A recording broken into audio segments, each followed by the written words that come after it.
no company has executed community led growth better than Notion. Notion is a platform that essentially empowered its users very early on to not only create their own resources and content, but to use their platform to do it. So now, when you create a successful business using Notion, their business is more successful. It's the perfect growth plan, and I think some startups could use the same strategy. What's up, people? I'm Chris. Today, I want to talk about Notion and their overall go-to-market plan and growth strategy because what they were able to do, they can continuously do, and it really helps their business thrive and grow. I think a lot of other companies might have tried this, but their execution has just been the absolute best. By the way, if you can't tell, I'm a Notion lover. I use Notion every single day. Like, just an amazing, amazing platform. So, one of Notion's best strategies by far is their community led growth. Meaning, the growth for their brand wasn't just about them and what they wanted to do and things they wanted to accomplish. They really took on the focus and goal of empowering their users early on with the brand. Like from the beginning, you could create templates and you can build all kind of things. You can share them, you can sell them.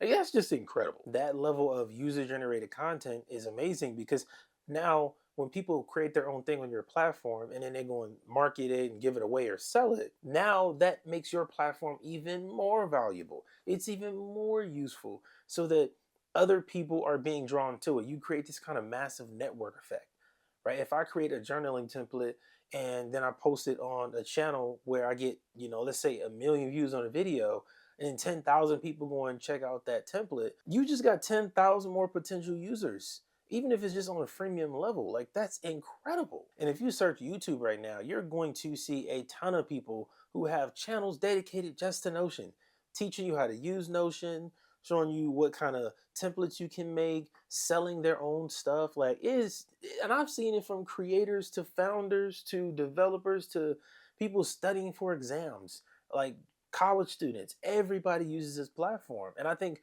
that came from them literally setting it up early on, saying, hey, if you want to create templates, you can make them for your own community. People being able to get those and then take advantage and run with it. That's perfect. Some brands have tried this, but then they put like a gate around it where only certain people have access to this feature, and you gotta be a certain caliber to be able to promote their thing. And like, while I get it, that makes sense. You don't want your brand tarnished or anything like that. I understand.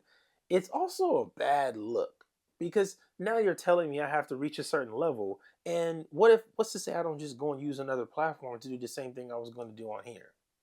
Like some people that are making these Notion templates, they could be using Asana or Trello and then selling their templates over there. But they use Notion because it's just easier to do. You make an account, you make a template, boom, you can add it to Marketplace, you can add a link to sell it into your YouTube video, your newsletters, and people are making a living off of this. That's insane, bro. Like, that's incredible. I love what Notion has done with this marketing strategy. Now, how can you use this as a founder? I want you to think about some content creators in your market, right? The ones that have a pulse of your community and the users that you want to work with, right? Your potential customers, they're watching somebody. And if you don't know who your potential customers are viewing, the content they're consuming, any of that stuff, you need to take a step back and do some research. Okay, let's start there. But once you have that data, you can go and look at the influencers, the creators, even other founders that your audience is paying attention to. Then you know who you should put energy into working with and all of that stuff, right? Now you list, let's say five, let's say 10 people, 10 different experts, influencers, the like, right? Once you get those 10 people, you can now very, very easily reach out to them, start a conversation to see what it would take for them to create content about your brand. Now, this does mean you need to make it easy for those people to use your brand and all that stuff so they can make the content, obviously. But I think this is an incredible path, right? And it doesn't have to cost a lot of money. It could be free usage, it could be early access, right? It could be something like that of that sort where you're not paying them thousands and thousands of dollars out of your pocket. Obviously, it's what you want to do. That's the goal. But if you don't have the money for that, I would still say start the conversation. Even if you let them know, hey, look, I've had brands tell me this before. Hey, we can't pay you this much yet, but we'll pay you later. And they did pay me like a year later.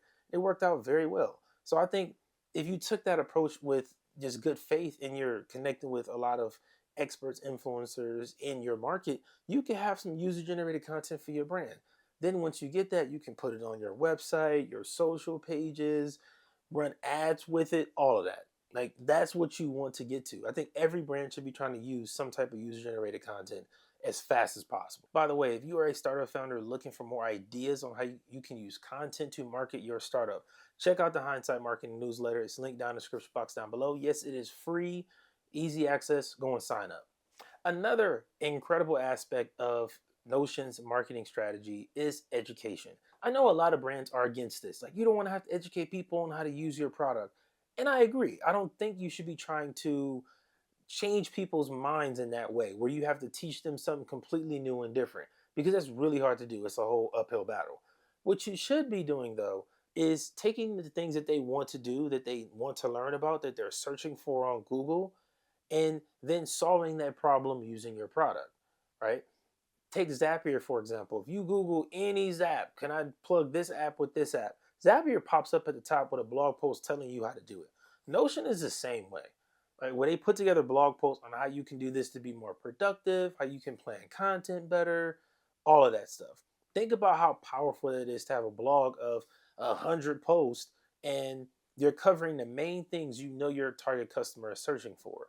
The main problem that they're facing, the main issue they have, you are solving it with your blog content. I will say, I know every brand isn't focused on doing blog content. You can still do the same thing in video format, right? You can record the same educational content in a 10-minute video, and then you can break it up into a lot of small segments and clips, right? So now you're more discoverable. But you want to be educating your audience on how they could use your product to solve a problem. That's what educational content is. It's not about teaching them something different and that transformation. That's an online course, and we're not talking about that. What you're doing is teaching them how they can solve their problem using your product. That is still education. Now, you may have a different segue or approach, but it's still education at the end of the day. The approach has to be different. So, the action step here is to list 10 problems. And then once you have 10 in your head, go and research those. See if people are actually searching for those on Google. I guarantee out of the top 10 that pop up in your head, like 4 or 5 are already ones that people are searching for. Then you know this is what I focus on first. Now, once you have that nailed down, choose your format. Are you going to record a video, blog post, newsletter? How are you doing this? You know my motto, put it on cam. Put it on the camera. That is the best form of content, because then you can break it down to any other type of content. You don't have to upgrade it later. Then once you have that, when you're making the actual content, remember, you're trying to solve that problem, right? So if you're going to tell them how to solve a problem, don't try to hide something behind a paywall or an email wall. Give them all the information, all the details when they click on that button to get the content. Because then your sales thing is like, hey, go and buy my thing to solve this problem now. I told you we can do it. I showed you we can do it. Now go buy it. Simple. Or if you got free trial, perfect. Put the free trial all throughout your content. Mention it over and over again in the video. You win. That's how easy it is. So I think Notion is killing it. It's one of my favorite platforms. I know a lot of entrepreneurs that love it. I think everybody should be using it. Like, I have Notion set up for my personal life and business. Like, it's so funny because once I realized how to set up my personal life, I had other apps I was paying for, and I'm like, I don't even need that. I'd rather just use Notion. It's just way easier to navigate and flow with. So I think you can use it. You can win. Use these strategies. Get to that next level. I'm Chris. Thank you for tuning in. I'll see you next time.